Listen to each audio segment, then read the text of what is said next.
I'm going to talk a little bit about the eating disorders in sport, but focusing a little bit about the role of the teachers and the role of the coaches. And obviously, when we're talking about eating disorders, it goes from individuals who restrict and the kind of the anorexic-like behavior to individuals who binge. And we know now more and more in the field that a lot of people who restrict move into binging. And a lot of the times when we think about eating disorders, we really think about very thin people more than binging. I think we tend to forget the binging, but it tends to move quite a lot from restricting to binging. And if I look clinically into the eating disorders that we tend to see, people with anorexia-like behavior are quite small numbers. The binge-like behavior are much bigger. And there is a big number of them, about 40 to 50% of patients who we tend to see in clinics do not fit into any diagnosis. They're not anorexia, they're not bulimia. There are a lot of kind of subclinical cases, which presents a real problem if you live in the UK and if you want to have access to NHS services, because they don't fulfill a criteria enough to have any kind of help. So how common are they? And there have been quite a lot of publications about this, particularly in the field of sport in general, and about 8-9 studies looking into dance. If we look at eating disorders in general, as you can see from there, some meta-analysis and some review papers have been published, and about 20% of athletes, female athletes, presents with an eating disorders. And I don't think they're all anorexics. I'm talking eating disorders in general. 16.4% of the ballet dancers, 12% of dancers in general, and 8% of male athletes. And if you compare that to the controls are females, which in the normal population, about 4.85% of the normal population present with an eating disorder. You could see that there's quite a big difference between controls, normal people out there, and sport men and women. If we look at anorexia specifically, we see that the ballet dancers are there, about 4%, 2% with dancers in general, and 2% of female athletes.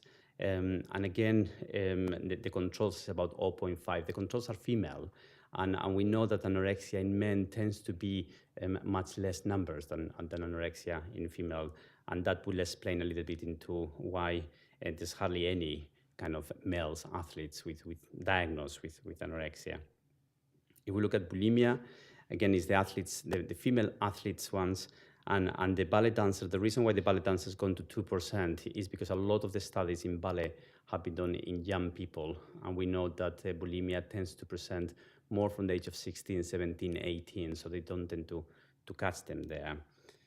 And obviously the ethnos category is the biggest group. But I mean, it's not about the numbers, it's just the message that eating disorders in general tend to be much more prevalent in dancers and athletes. And if I look into what specific sports, I'm just going to go quickly through them here. You can see the aesthetic sports are the highest number of them. And they talk about 42%. It's a huge numbers. Again, don't think 42% of the people have anorexia. Then we have the weight class female, the endurance class of female, the anti-gravitations of males, the weight class males, technical, the ballet, the ball game, dance, and it just carries on. And you can see that most of the sports, independent of what they are more prevalent than the controls, than people who don't do any sports. So the question is into why it happens. Why are eating disorders more prevalent in sport? And the first thing to say is that the sport and dance does not cause an eating disorders. I'm not against dance, against sport, just the opposite. One of the things that, the way I tend to think is that there is the genetic factors, which are linked to personality factors that pretty much they provide the gun, the environmental loads the gun, and the psychological and the physical events tends to pull the trigger. So you need to have a combination of all those factors together for an eating disorders to develop. So if you look at the traits and the kind of the risk factors, genetic personality traits are one of the risk factors. because the features of a good athlete is similar to a good eating disorders. If you think of, if I think of a lot of my patients, I work in Leicester, as Greg was saying. If I look at the patients that I see with eating disorders, they tend to be quite goal-orientated. You know, they say, I need to just go down to 500 calories or 600 calories. They tend to be tolerant to pain. It's amazing that they're really in pain and they just carry on. They are very achievement-driven, they're very hardworking, very independent, they're very persistent, and they're very perfectionistic. And those features, they are quite useful features for somebody to become an athlete.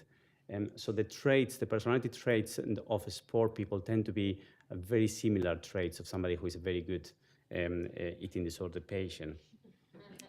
And if I look at perfectionistic itself, we just did a little study looking into the relationship between high standards and eating psychopathology. And what we found that it was not the issue of having high standards. In fact, having high standards is good, but it's about the self-criticism, how those high standards are listened by the person, which links very much about self-esteem. So it's good to have high standards, but it's how critical a person is with themselves, which really makes somebody developing an eating disorder. And so one comment from a diver was the very characteristic that helped me make a real successful diver. Flip them over and they can become a liability. And there's a fine line between dedication and obsession. And sometimes it's hard to find that line. And I think that she really summarizes quite well that it quite quickly can just revert from one to the other. Going back into the risk factors, we talk about the sport-specific factors. I'm not going to go into the general kind of risk factors. I'm just trying to focus into the sport ones. But the socio-cultural factors, so we know the leanness, appearance, as we heard before, the demands of the dance athletes. We know that female athletes face more pressure than non-athletes to achieve and maintain a particular body shape and weight. And I think that over the years has become more and more. I remember talking to tennis players and female tennis players and how important was the look compared to how it was in the past. They really need to look well. Pressures to adhere to that ideal weight of a sport, the increases awareness of body shape, that revealing clothing, those swing costumes, that the kind of the clothing that we talked about before. And something maybe controversial, but the critical comments.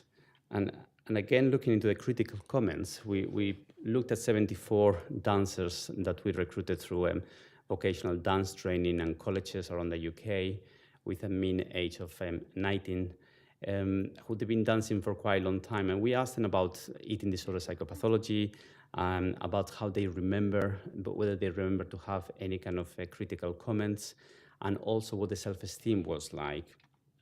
And what we found is that about 73% of them, they recall receiving critical comments about the body, and primarily came from the teacher.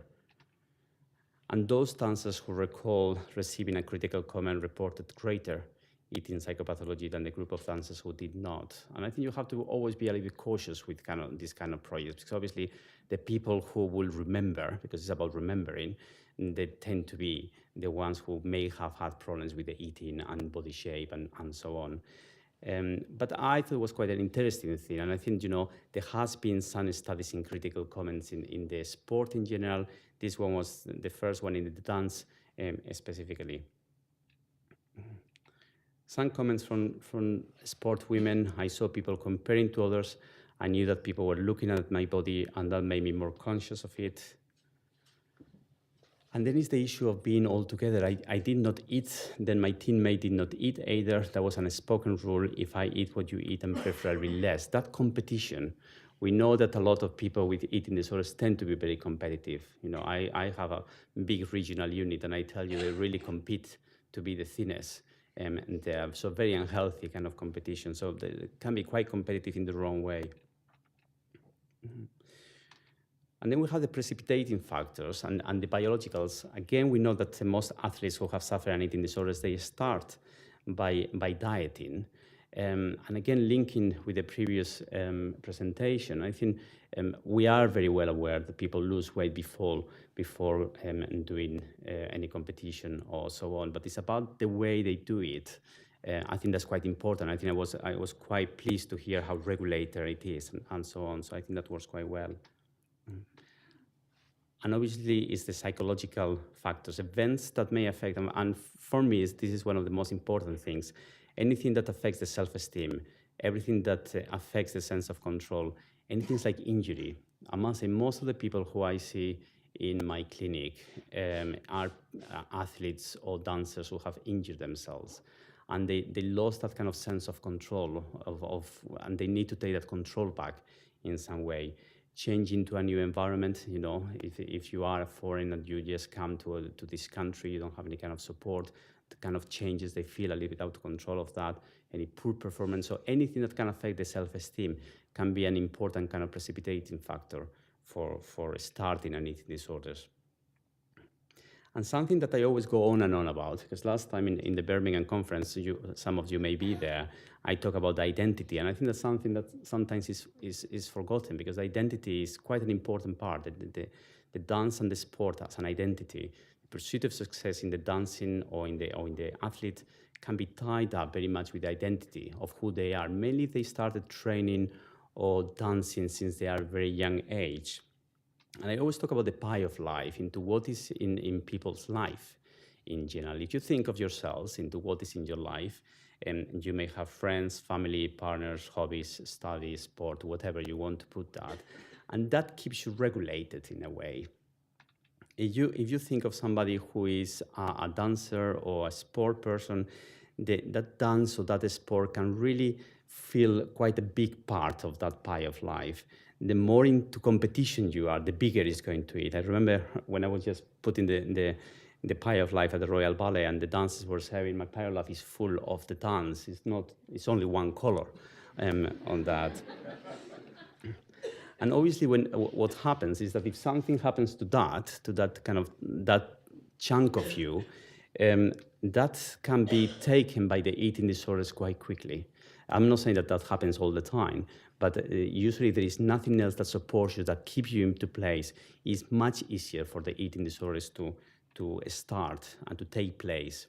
Because if you look at the sports and what the sports provides, so it provides a sense of achievement, it provides a sense of belonging, it provides a sense of identity of who they are sport people.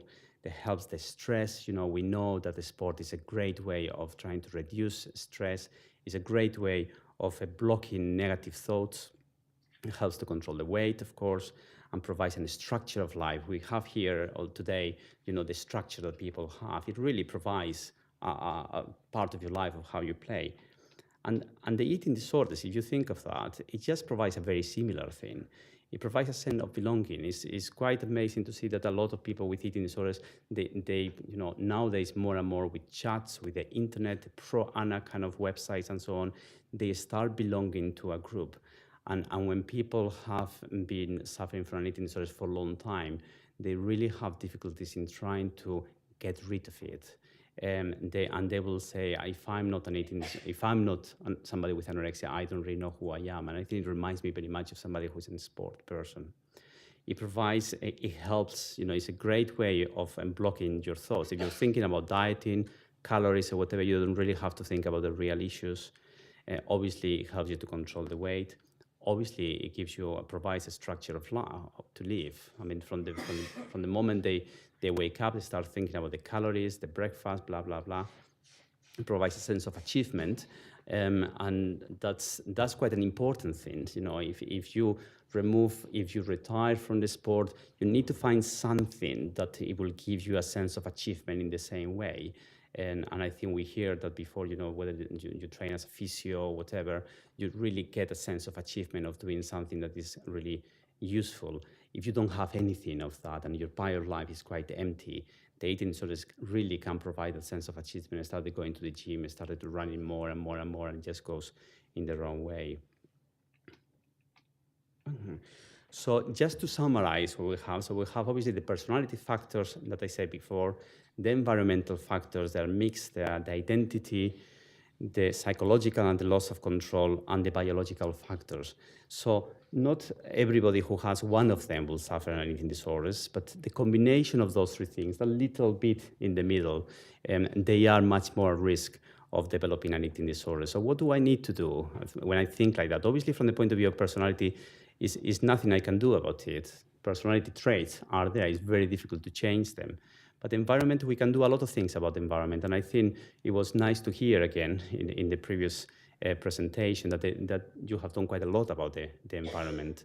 Biological factors, again, the role of dieting, under control, bringing nutrition is great. I was just saying before that it's very unusual for eating disorders specialists to come to places like this one. We have our own conferences, nutritionists have a different conferences, sport have a different conferences. We don't mix very much, and I think it's such an important part of having this kind of conversation. The identity, we're just trying to just regulate and give them some kind of identity, and obviously the psychological or the loss of control, being very aware about, when people start being at risk, when people have injured in those categories, how do really I identify people quite quickly. And in that respect, if we really want to create some kind of a Olympic person there, we just need to think a little bit about what is the role of the coach and the teacher in that way. And the first thing to say is that there is not a lot of literature. There's hardly anything. So for those researchers and PhD students or whatever who want to do thing in a kind of research in this field, it's a great field to do because there's hardly anything on that. And a lot of the kind of what I will be saying very quickly will be very much based in one of my PhD students who's been just doing a lot of projects with coaches. What information do we have from coaches? So this is how do coaches identify an eating disorders? So we did a qualitative study interviewing 11 track and field coaches with experience of coaching at national and international level. And what we found is that they tend to really base the identification of an eating disorders in physical, social, performance indication, weight loss. Again, as I was saying before, the binging thing is not something that people keep in mind, but weight loss, whether observed or monitored, was considered to be the key indicator. And if you think that the big chunk of the people who we see tend to be more in the bulimic spectrum, they tend to just focus much more into the weight loss. Coaches place a high level of importance of weight and performance and an ideal female athlete's body. And any kind of previous experience when a coach has had and been able to identify eating disorders, they feel much more able to do so. And the relationship between the coach and the athlete is really important. I think, we've been talking in the Royal Ballet so much about normalizing, in a way, about saying this is an issue that athletes or dancers could get into it, and just having like conversations with dancers or athletes about this is the symptoms, recognizing all those things. I think normalizing is quite an important bit. Athlete secrecy and masking behavior, difficulties in communication, and coaches' stereotypes beliefs were found to complicate the process of identification. So some of the comments from some of the coaches were, I don't know what you can read, but for athletes who are in a heavy training, for me, it's important to know where the body composition is going, because if it's very easy to get out of kilt with that, you're looking leaner because you're training hard, and it's very easy to miss the fact that they're not putting enough nutrition in. And I think, looking into that the traffic light system that you have introduced into the red one, I think that's exactly a great way of doing. I think you got to use absolutely everything now, and that's in relation to if you see somebody with an eating disorders, because I think once the people get into this loop, it's extremely difficult to get out of it. And that's absolutely right. I think, eating disorders are really difficult to treat, disorders as such. Eating problems are much easier, so catching them quickly is vital. I noticed that when we did a warm-up, she will disappear. I was always concerned about that. Suddenly I noticed that she wasn't within the group. She didn't say, but she didn't deny that when she disappeared, it was to make herself sick before a big race because she thought that would help her. And I think this is a coach who is not only thinking about weight, but is also thinking about people making themselves sick. We ask also different type of coaches about how do they respond to athletes with an eating disorders. And again, we interview different field and track coaches who had experience with athletes. So this is different to the previous ones, those ones who have had experience with eating disorders athletes. And there were three themes. It was quite clear that there were three different kind of strategies. You have the supportive group, the ones who are looking for support, and who are reducing the training, who knew where to ask for help, that they have a plan B. I think, again, the kind of the plan B into what to do if that happens. The avoidance done, the kind of the no involvement, the lack of knowledge, this is not my problem, this is the problem about somebody else. And the confrontational ones, the use of coercion, if you don't do this, I will not do that. And interestingly, I've been doing a lot of work with parents with people with eating disorders. And when you look into what the response is very similar. We also, in the parents group, we tend to have 3 categories of support in avoidance and confrontational. So it was a very similar kind of themes. And just to finish it, what information do we have from athletes? This is just interviewing athletes who have disclosed an eating disorders. And those were 15 athletes who are currently receiving treatment in an eating disorder service. And we found this one third of them, they voluntarily disclosed an eating disorders, and 2/3 were approached by a coach, friend, parent, or medical profession.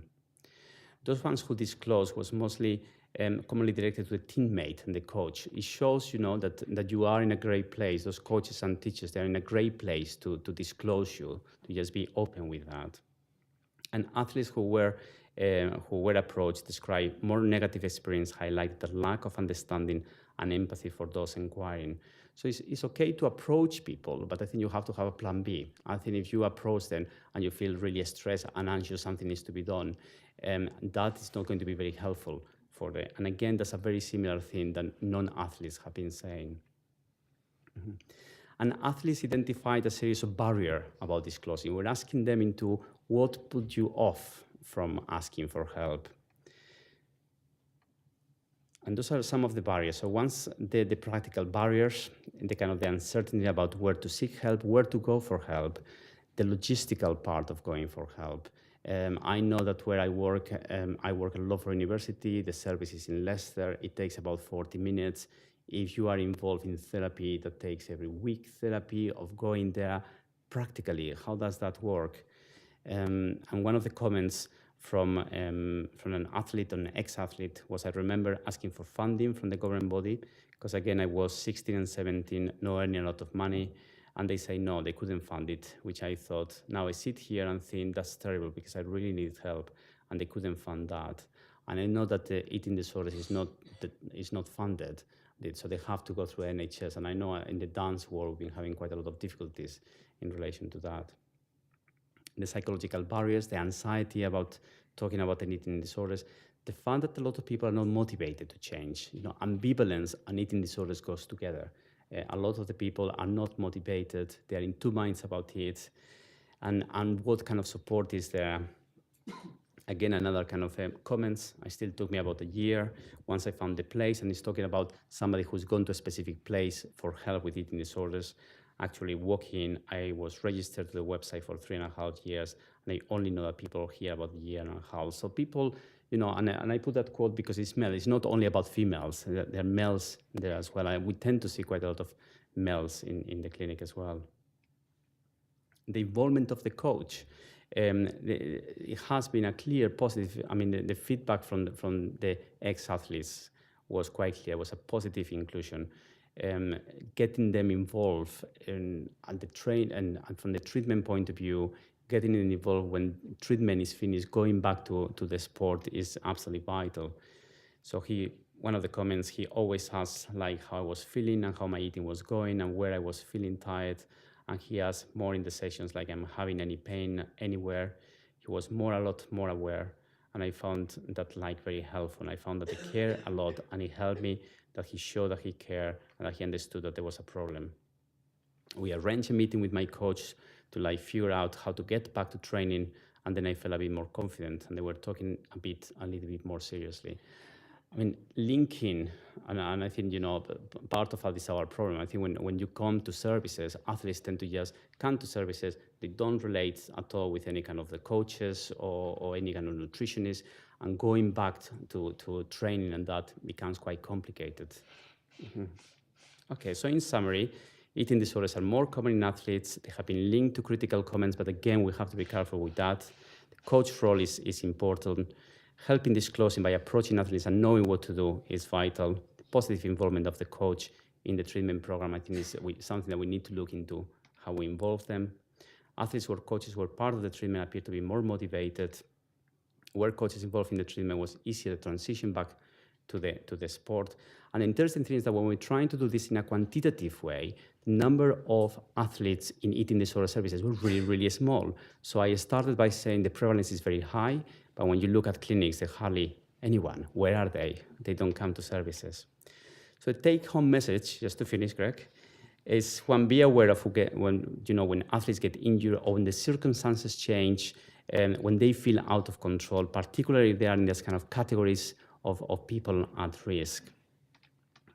And don't confront, when we talk to parents with that, it's like, don't be a rhino, that don't ignore, and be support and encourage to take them, to put them into the right kind of direction for treatment and so on. Thank you.